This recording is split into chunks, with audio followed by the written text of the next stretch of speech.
42 puta od jula 1971. godine do tragične smrti u januaru 1977. on će putovati u inostranstvo po zadatku druga Tita da bi razgovarao sa predstavnicima raznih zemalja i međunarodnih organizacija o bilateralnoj međunarodnoj saradnji Jugoslavije i pripremama za konferenciju nesvrstanih u Alžiru i Kolombu. Zapadna europska turneja na koju je Bijedić pošao početkom 1976. godine počinjala je u Parizu, gdje su vođeni razgovori sa predsjednikom Francuske republike Giscardom d'Estaingom i premijerom Jacquesom Chiracom. A Bijedić će poslije odavanja pošte tvorcu ove mnogoljudne zemlje Gandiju i Titovom prijatelju Nehru razgovarati o svim aktuelnim pitanjima nesvrstavanja sa Nehruovom kćerkom, premijerom Indirom Gandhi. Bijedić će se susresti u New Yorku sa Kurtom Waldheimom da bi razgovarao o prisutnoj političkoj i ekonomskoj podijeljenosti u svijetu i novom ekonomskom poretku. I u Tripoliju Bijedić sa predsjednikom El Gaddafijem i premijerom Džaludom perfektuira nove oblasti razmjene između Jugoslavije i Libije.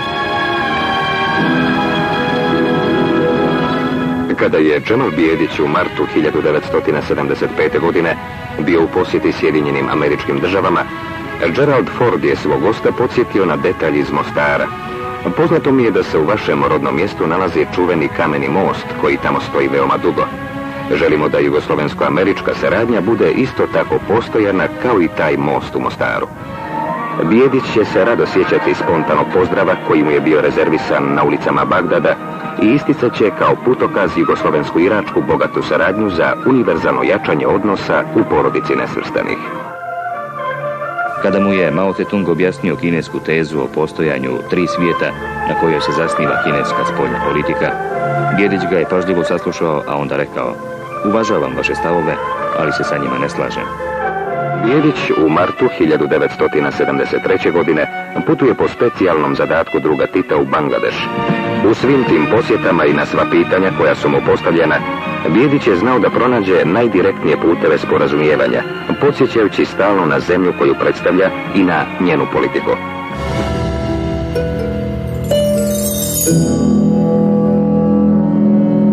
Teško je u Jugoslaviji, osim Tita, naći ličnost koja je imala ovolike ovlasti i povjerenje. Jednako tako malo lidera je iz tog vremena ostalo u sjenci historije koliko je to Džemal Bijedić. I ne samo Džemal Bijedić. Cijela njegova generacija doživjela je istu sudbinu, ali s obzirom na životni put od zasluga u revoluciji do najkrupnijih državničkih pozicija, Džemal Bijedić ipak je personifikacija takvog nezasluženog odnosa. Zašto? Ukoliko je klasična bosanska partizanska generacija od Čolakovića preko Hume do Pucara u sve počasti ipak ostala na jugoslavenskim marginama kao žrtva podcjenjivanja i narcisoidnosti, narednu generaciju Bijedića, Mikulića, Kurtovića, Mijatovića i ostalih historija je dodatno kaznila i zbog njihovih stavova, stremljenja i borbe kojoj su, za razliku od prve generacije, bili mnogo više posvećeni. Borbi za Bosnu i Hercegovinu.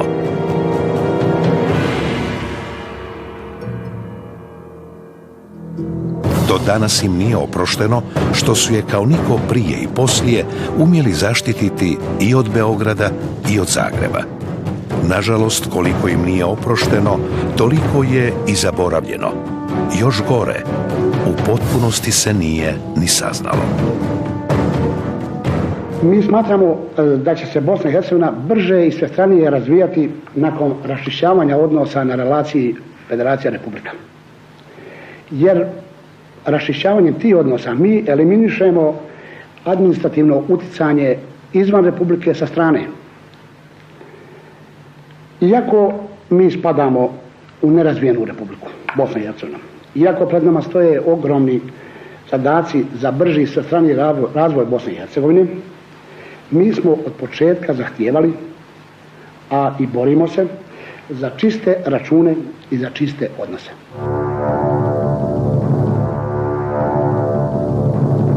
Iz ove perspektive gotovo nestvarno, ali upravo ovo su bili stavovi ne samo Džemala Bijedića, već cijele generacije BiH političara. Stavovi koji su u doslovnom smislu riječi bespoštednom borbom svim sredstvima doveli do najmanje 3 historijske prekretnice. Ustav iz 74. od svih republika stvorio je države, ali da bi to i Bosna i Hercegovina mogla postati, moralo se izboriti za muslimansku naciju i što je vrlo bitno, prešućuje se činjenica da su autonomne pokrajine bile namijenjene i za Bosnu i Hercegovinu. Konačno, Bosnu su prestali smatrati ekonomskom kolonijom. Do kraja neistraženo, ali bile su to godine političkog rata za Bosnu i Hercegovinu.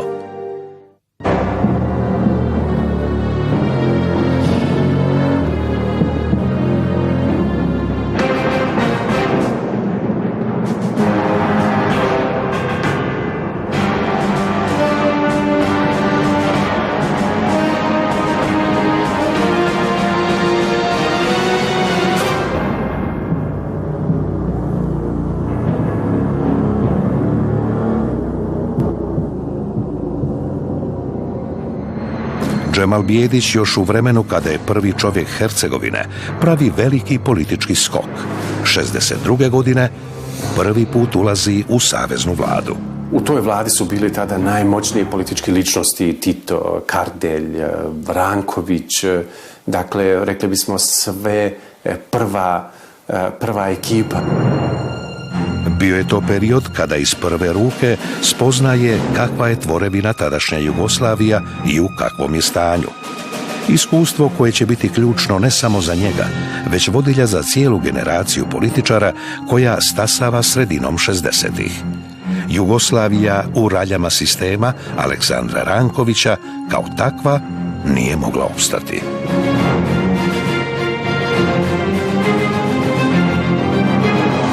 Drugarice, kad govorim o greškama rukovodećih ljudi, ja podrazumijevam tu i indirektnu odgovornost što su drugi radili, jer i komunisti moraju biti odgovorni za sve i sada poslije rata u izgradnji socijalizma.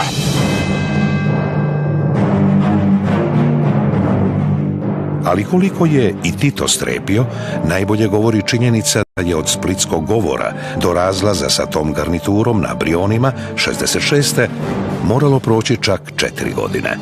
Posebno me je dojmila Titova izjava na kraju plenuma, kada je rekao da je znao za takvo ponašanje obavještajnih službi i Rankovića prije 2 godine, ali da nije htio iznijeti taj problem pred centralni komitet, jer se bojao da neće imati njegovu podršku. Sve do tada bosansko-hercegovački kadar bio je na marginama jugoslavenskih dešavanja, kada počinje shvatati da ukoliko želi da ih cijene, moraju i sami krenuti u rat.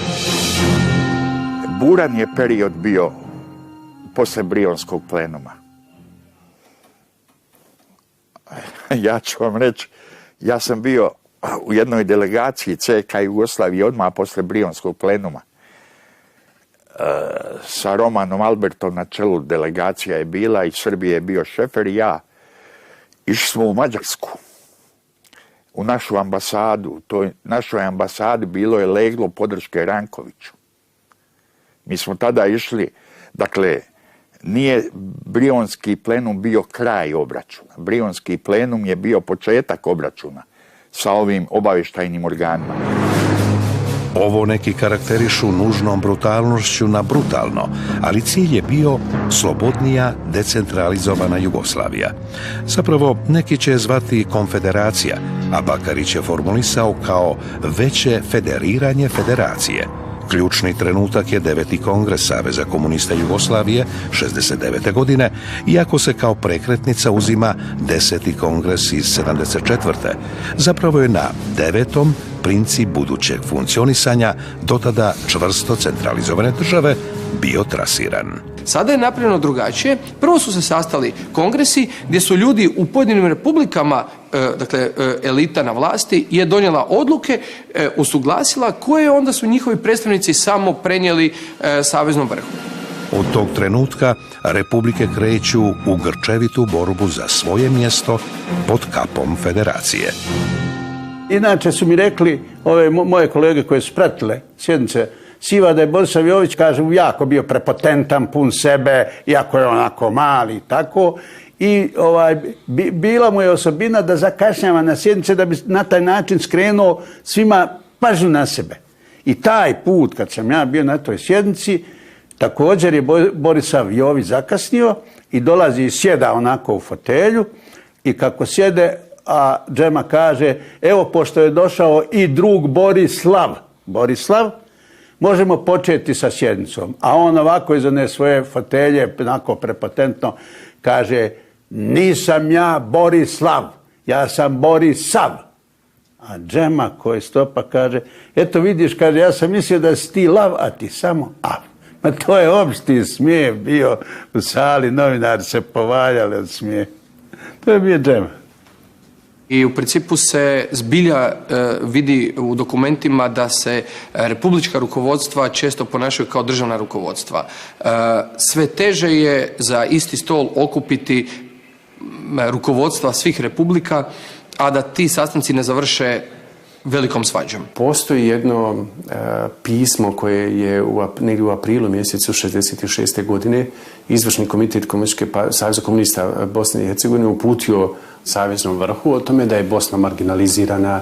To je bio prvi put da neko političko rukovodstvo tako otvoreno nastupa sa kritikama saveznog centra i sa tvrdnjama kako pojedine republike, u konkretnom slučaju kako Bosna i Hercegovina, nema ravnopravan status u Jugoslavenskoj federaciji. Posljednjih godina mi smo, drugarice i drugovi, više puta isticali naše zahtjeve da se ta pitanja, a posebno ona iz domena ekonomske politike i proširene reprodukcije, riješe, i to tako, da se otklone uzroci direktne diskriminacije jednih i povlašćenog položaja drugih na tržištu. I Rato Dugonjić je u to vrijeme u ime Bosne i Hercegovine postavio pitanje u Saveznoj skupštini, o tome se vodila rasprava, zašto Bosna i Hercegovina nema ravnopravan status u Jugoslavenskoj federaciji. Upravo u ovom kontekstu Džemal Bijedić odigrao je historijsku ulogu, ne samo za Bosnu i Hercegovinu. Sa iskustvom u Saveznom sekretarijatu za zakonodavstvo iz 62. razumijevanjem Jugoslavije od 67. do 71. čovjek je koji s Kardeljem transformiše Jugoslaviju. Dražen Marković u svojim memoarima piše kako su sve te rasprave zapravo za njega postajale pomalo mučne. On kaže, tačno se znalo kad idemo na debate, obično se to radilo na Brionima, tačno znamo ko će zauzeti koje pozicije, šta će govoriti Džemal Bijedić, koliko on se zalaže za posebnost republika. Nova koncepcija suvereniteta u našoj zemlji polazi od sljedećeg. Republika je država, što znači da je suverena. Federacija je izraz republičkog suvereniteta i svi poslovi koji se odvijaju na nivou federacije zajednički su poslovi. Te zajedničke poslove republike suvereno iznalaze i određuju u procesu svog zajedničkog života u federaciji. S tim u vezi imam osjećaj da je realno prisutna opasnost pojednostavljenog tumačenja budućih nadležnosti republika. Te nadležnosti će rasti. Republika će se sve više konstituisati kao istinska država, zasnovana na vlasti, kako je rečeno u amandmanu, radničke klase i samoupravljanja. To je bez sumnje naš interes. Dražen Marković i Srbija u to vrijeme su pokušavali nametnuti kao princip uvođenje pokrajina, kao autonomnih oblasti ili autonomnih pokrajina, ne samo u okvirima Srbije, nego kao princip za donošenje ili neku realizaciju u čitavoj Jugoslaviji, računajući da bi se na taj način kao model moglo napraviti da možda Srbi u Hrvatskoj imaju neku autonomiju ili Srbi u Bosni i Hercegovini imaju neku autonomnu pokrajinu i tako dalje. Bosanci su to i naravno rukovodstvo Hrvatske odbijali. Džemal Bijedić je zastupao u svim tim debatama stav kako se može govoriti o autonomnim pokrajinama, ali samo u okvirima Srbije. Ustav je mogao ostati mrtvo slovo. Kao nijedna prije i nijedna poslije, ova generacija je održavotvorila Bosnu i Hercegovinu. U najnovije vrijeme takve inicijative se u Bosni i Hercegovini razvijaju, na primjer i za naoružavanje jedinica teritorijalne odbrane. Išlo se do najsitnijih detalja. Bosansko-hercegovačka elita, u kojoj je Bijedić bio, dakle, kao šef parlamenta, trudila se uvijek snažno istaknuti taj bosansko-hercegovački identitet, tu bosansko-hercegovačku posebnost. Recimo čak Draža Marković, koji je bio predsjednik Skupštine Srbije, u svojim dnevničkim bilješkama piše o tome kako je on, dolazeći u posjete Sarajevu, osjećao se pomalo čak neprijatno. On kaže, ovi su nam u Sarajevu priređivali prijeme na način kao da je u pitanju dolazak neke strane delegacije. Međutim, nijedna republika nije bila u težem položaju od Bosne i Hercegovine. Za razliku od Zagreba, tačnije lidera iz vremena proljeća, prije svih Tripala i Kučar Dapčević, koji su se borili sa saveznim centrom, Bosna i Hercegovina je tu bitku vodila na dva fronta. Osim političkog na saveznom, isto tako i na ekonomskom, sa Beogradom, Ljubljanom i Zagrebom. Tu je onaj problem koji postoji još od Kraljevine i koji naravno se ne manifestira više na isti način, a to je upravo taj odnos Zagreba prema Hrvatima u Bosni i odnos Beograda prema Srbima u Bosni. Naravno i odnos Hrvata u Bosni prema Zagrebu i odnos Srba u Bosni prema Beogradu. Dakle, bosanski političari su morali funkcionirati u bitno kompliciranijim uvjetima nego što su to njihovi kolege u drugim republikama morali. U političkom smislu ja bih rekao da su oni čak bili vrlo slični kroz to inzistiranje na političkoj decentralizaciji Jugoslavije i tako dalje, ali Bosanci su to doživljavali kao jednu vrstu ekonomskog nacionalizma. Džema se nije libio na sjednici Saveznog izvršnog vijeća da kaže: izvolite, birajte članovi Saveznog izvršnog vijeća koje ćete komitete, a Irak ćemo dati Muhamedu Berberoviću. Ništa mu to nije smetalo. Ja sam onda dalje nastavio te 4 godine voditi taj komitet. Ja sam, na primjer, tih 7-8 godina koliko sam bio u Skupštini SFRJ, prvo u Vijeću Republika i pokrajina, i to u veoma osjetljivom odboru za financije, znao se dovijavati kako neke stvari koje kao prijedlozi dolaze iz drugih republika, kako ih dovesti u pitanje i kako ih relativizirati. Ilustrirat ću to na jednom, rekao bi, banalnom primjeru. Pošto su Hrvati imali najviše takvih termoelektrana i najviše su mazuta trošili, on traže da porez na mazut bude što je moguće niži. A onda ja sam morao se praviti totalno neuk, pa pitati jel da mi uvezemo sirovu naftu, jest, pa je preradimo u rafineriji, jeste, pa je to, rekao, određeni trošak, jeste.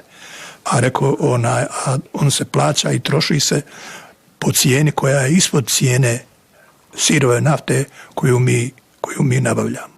Ko pokriva to? Ne zastupaju teze bosanskih Srba ili, dakle, hrvatski političari iz Hercegovine porijeklom ne zastupaju interese Hrvata, oni zastupaju zbilja interese Bosne i Hercegovine. Kao što i Džemal Bijedić ili Hamdija Pozderac također, dakle, zastupaju interese ne samo Bošnjaka muslimana, nego kompaktne Bosne i Hercegovine. Upravo je tu ležala snaga te generacije. Kako odgovoriti ekonomskom nacionalizmu, nus pojavama hrvatskog proljeća, prividu progresa srpskih liberala, bile su teme čuvenih stojčevačkih razgovora.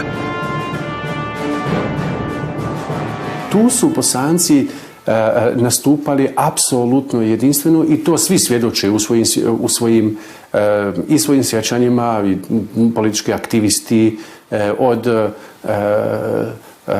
Savke Dapšević-Kučar, Draže Markovića. Dakle, oni su unutar sebe imali određenih neslaganja kada su u pitanju bile neke konkretna pitanja, ali sa posve precizno definiranim idejama koje žele braniti pred Jugoslavenskim centrom. Naravno, nama je bilo jasno da ne može sve proći ono što mi zagovaramo ili što tražimo. Ali smo uvijek imali nekakvu granicu i kazali ispod tog ne može. Neosporna je činjenica da je Hrvatsko proljeće željelo Jugoslaviju i na transformacijama insistiralo upravo zbog želje njenog očuvanja. Tome su jednako stremili i njihove kolege iz Bosne i Hercegovine. Ali onog trenutka kada proljeće prerasta u mas pokret, tada se kroz neke od kulturnih institucija, pa i u univerzitet, rađaju i nuspojave koje su opet najpogubnije mogle biti po Bosnu i Hercegovinu. Pod plaštom reforme federacije se štošta toga pojavilo.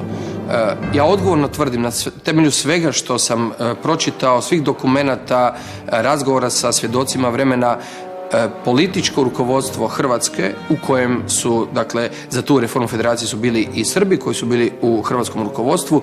Dakle, u tom rukovodstvu nije bilo nimalo namjere za nekakvim separatizmom, a kamoli za vezanjem uz bilo kakvo ustaštvo ili ekstremni nacionalizam. Međutim, da li je unutar Matice Hrvatske, da li je unutar društva hrvatskih književnika ili nekih neovisnih intelektualaca, posebno studenata, bilo i takvih razmišljanja? Svakako je. Moram reći, mi u Bosni i Hercegovini tada imali smo velikih problema vezano za infiltraciju tog pokreta u graničnim opštinama u Bosni i Hercegovini. Na primjer, organizirani su u Imotskom koncerti Vice Vukova, a slati su autobusi iz Hrvatske u Posušje, u Široki Brijeg i u Grude da idu na koncert u Imotski. Jer mi nismo tada dozvolili organiziranje i infiltraciju mas pokreta unutar Bosne i Hercegovine. Eto, drugovi i drugarice. Ja ovdje u Hercegovini, gledajući sada i znajući uopće šta se kod nas događa sve, ja vas upozoravam i molim, budite budni i pazite, ne dozvolite neprijatelju da on rovari između nas. Najveća vaša, kako da kažem, vaš dobitak u ratu je bio da se spreči ovdje daljnje širenje unutrašnjih međunacionalnih sukoba. Ne dozvolite da se to ponovi. Ja sam odmah posle rata išao iz Splita preko Širokog Brega. Meni su zaustavili u Širokom Bregu, stali su preko puta ovako rukama, stani druže Tito, mi nismo više ono što smo bili. Dakle, ljudi su nekako osjetili da su u prošlosti bili na pogrešnom putu i da treba ići novim putem. Ne dozvolite da se vraćaju na taj stari put koji je bio. Izazovi su bili veliki, posebno u ovim krajem 60. godina, dakle s početkom Hrvatskog proljeća ili masovnog pokreta, kada dakle se posebno senzibilizira između ostalog i dio hrvatskog stanovništva u Bosni i Hercegovini.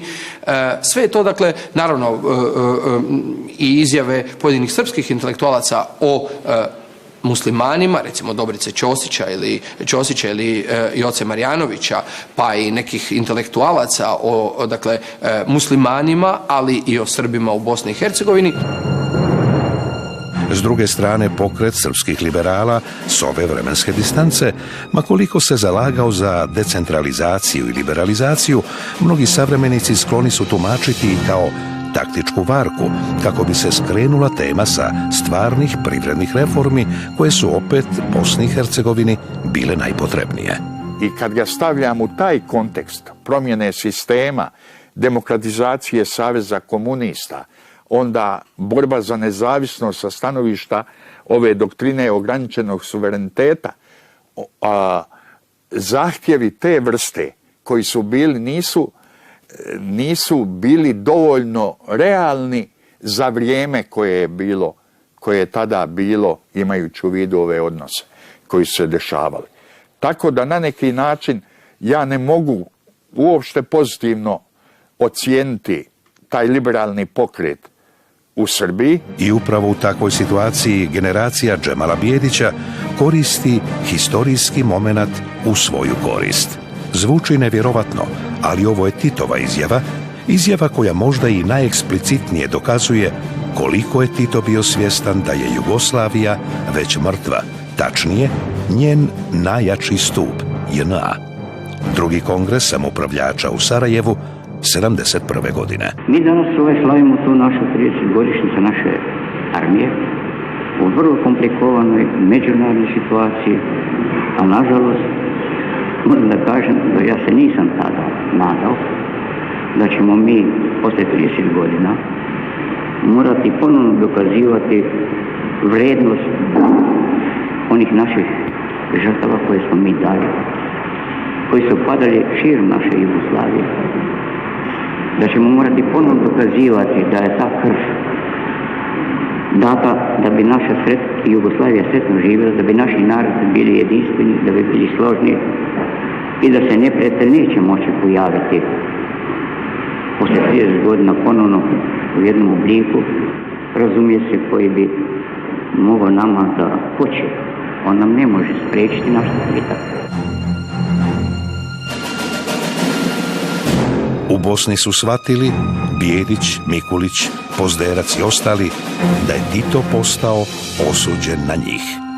Država koja je najviše iskrvarila za Jugoslaviju nakon 20-godišnje bezobzirne zapostavljenosti ponovo je slamka spasa. Tito je našao spas u ovim, kako je to Dušan Blančić na jednom mjestu nazvao, političkim periferijama. Dakle, Tito je jasno išao ka tome da ojača političke periferije unutar jugoslavenskog društva, kako bi se osnovcem na te političke periferije mogao izboriti sa dva važna centra u Jugoslaviji koja su mogla voditi raspad, čiji je sukob mogao voditi raspadu države. U takvoj situaciji bosanski ili bosansko-hercegovački političari su u stvari bili oni za koje se Tito, pa možemo čak reći kao nekakvu slamku spasa, uvijek mogao pouzdati. U tom smislu je ovo jačanje bosansko-hercegovačke političke elite 60. godina zanimljivo. Dakle, ono ne nastaje zahvaljujući tome da to neko drugi želi, ali ono se razvija, afirmira i jača zahvaljujući podršci koju ima od Tita, jer su oni bili potrebni Titu s jedne strane, a s druge strane oni su također snažno koristili Tita, koji im se pojavljivao tu kao uvijek ključni arbitar. Višegrad, čuven po mostu što ga podiže Mehmet Paša Sokolović i što zapisa da tako niko i nikad nije prije njega premostio rijeku, priredio je doček predsjedniku Republike kako to nikom i nikad uradio nije. Josip Broz Tito je prvi put u Višegradu, zajedno sa suprugom Jovankom Broz, domaćinima Džemalom Bijedićem, Brankom Mikulićem, Dragutinom Kosovcem i drugim najvišim bosansko-hercegovačkim rukovodiocima našao se na mostu preko Drine. Goražde, nekad kasaba stisnuta uz Drinu. Kako se sve izmijenilo, nema više kasabe. Vremena se mijenjaju i ljudi u njima. Koristim se sretnom prilikom vašeg boravka u ovom dijelu istočne Bosne, rekao je savezni poslanik Esad Čengić, da vas pozdravim u ime Foče i Goražda, odakle ste vi, druže maršale, rukovodili borbom za oslobođenje naše zemlje.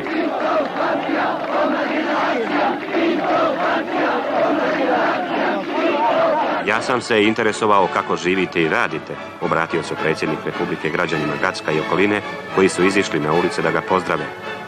Žao mi je što smo se samo kratko vrijeme zadržali, ali obećavam da ćemo drugi put doći da se potpunije i svestranije upoznamo. Svi se pozivaju Tita, ali nimalo slučajno upravo tada, početkom 70-ih, Tito obilazi istočnu Bosnu i Hercegovinu uz za Tita rijetko eksplicitnu retoriku o izuzetno problematičnim i uz obraćanje jasno i 30 godina nakon bolnim i neriješenim odnosima. Imate ovdje nacionalnosti, Srbi, muslimani, Hrvati i tako dalje. Ne dozvolite da vam dolaze izvana, ne iz inostranstva. To je sporedna stvar, to mi lako sprečeno. Nego iz naših krajeva, drugih krajeva, bilo iz Zagreba, bilo iz Beograda, bilo iz tog drugog kraja, pojedinci da ovdje mute, da razbijaju to vaše jedinstvo koje je naše postalo mnogo krvi, potoci krvi, to je naš ljudi proizvod za to bratstvo jedinstvo. Vi se sjećate vrlo dobro da je na naše zastavi bilo zapisano bratstvo jedinstvo. Mi smo došli sa prijateljskim brigadama u Bosnu sa parolama bratstvo i jedinstvo. Mi smo došli tada kad smo na dnu Drine vidjeli trupla, lješeve, poklanih ovih muslimanskog življa i tako dalje. Mi smo prečili svojim prisustvom ovdje da se nije to dalje produžavalo. Kada su četnici recimo ubijali sve što je bilo više od one puste što je. Kad je postavio pustu što je bilo više, on je to ubio. Kada su ustaše slali i bacali u razne jame i tako dalje. Mi smo došli tada tu i blagodeći tom našem dolasku, narod se brzo shvatio. I Srbi i Hrvati su shvatili da ovo što se do tada činilo to ne valja, da mora ići drugim putem. Mi smo sijali to bratstvo i jedinstvo sa krvlju. Krvlju je sijano. Ne dozvolite da ga sada razbiju i olako se igraju sa tim pitanjem šovinističkih raznih ispada i stupanja i što se ja znam. Sva kompleksnost položaja u kojem se i on i Jugoslavija nalazi možda najbolje opisuje neverbalna komunikacija. Najprije Jovanke za vrijeme obilaska Hercegovine, pa sve do detalja, nepovjerenja i u šoljicu kafe.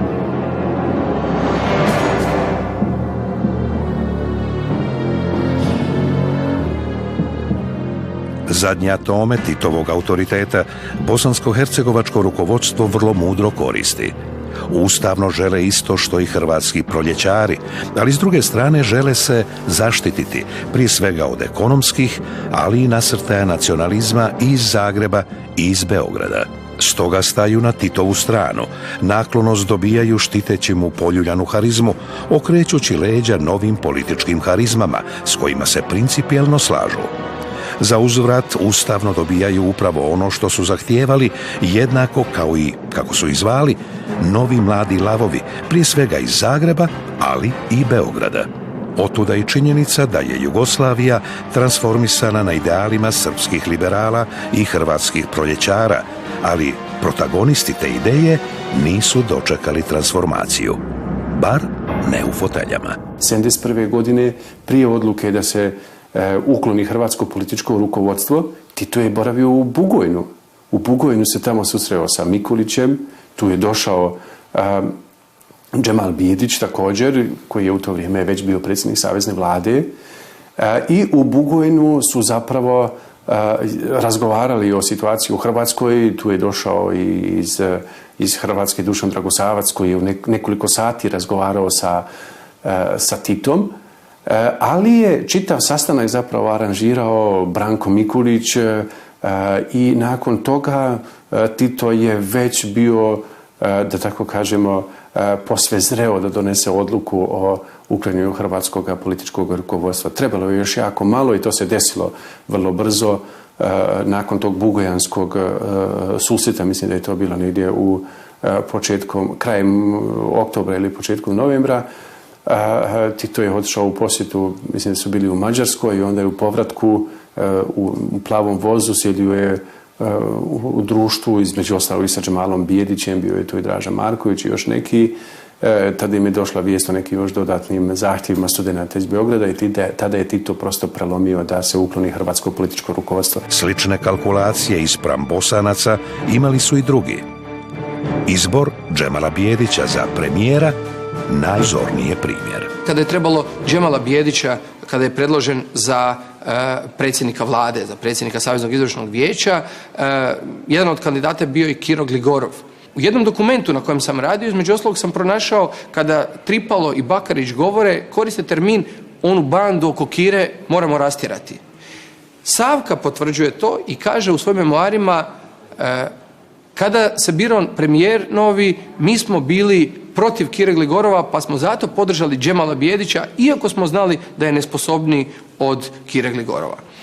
Dakle, niz političkih trgovina je sve više i više prisutan. Stane Kavčić je također bio jedan od kandidata za predsjednika vlade, međutim on to između ostalog vidi i kao pokušaj da ga se makne iz Slovenije i da ga se nekako stavi bliže Josipu Brozu Titu, odnosno saveznom vrhu, i onda on kaže ja idem ako će mi pomoćnica biti Savka Dabčević-Kučar. Međutim, Savka isto to tako gleda, radije ću ostati u Zagrebu i raditi tu nego da me se odvede i strgne na neki način u Beograd. Dakle, problem je u tome što u tom trenutku, dakle, te nekakve, vidite, dakle, da Zagreb i Ljubljana odlazak u Beograd više ne vide kao nekakav prosperitet u svojoj karijeri, nego vide gotovo kao kaznu.